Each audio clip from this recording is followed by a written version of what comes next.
పెట్టేటప్పుడు వెంకటేశ్వర స్వామి బట్టలు పెట్టేటప్పుడు నా మీద 23 క్లేమోర్ మైన్స్ పెట్టి నన్ను హత్యా ప్రయత్నం చేయడానికి ప్రయత్నం చేశారు. నా కారు వచ్చి కొట్టింది.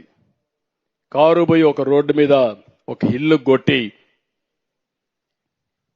ఎట్లా బతికానో నాకే తెలియదు. సాక్షాత్తు వెంకటేశ్వర స్వామి దిగొచ్చి నువ్వు చనిపోతే నాకు అపవాదం వస్తుందనే ఉద్దేశంతో నన్ను బతికిచ్చాడేవో గాని నాకు తెలియదు.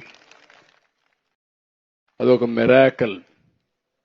అయితే నేను అప్పుడు కూడా హాస్పిటల్కి వచ్చి తీసుకొచ్చారు. అన్కాన్షియస్ గా వచ్చా. తీసుకొస్తే ఎస్పీని ఒక పక్క చూసా, ఇంకొక పక్క కలెక్టర్ని చూసా. ఏం జరిగిందన్నాం.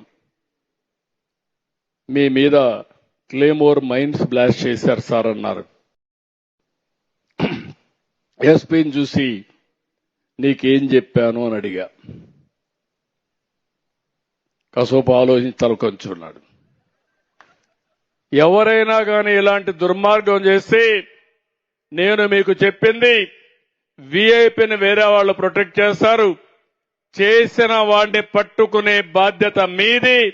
చుట్టుపక్కలంతా కూడా కార్డన్ చేసి ఎవడూ తప్పించుకోకుండా ప్రొటెక్షన్ ఇచ్చే బాధ్యత మీదని చెప్పా.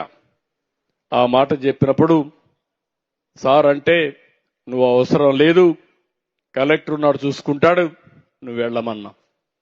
అంటే నేను ప్రాణాపాయం వచ్చినా నా డ్యూటీని మరవలేదంటే అది నా పట్టుదలని మరొకసారి కొండే మీ అందరికీ విజ్ఞప్తి చేస్తున్నా.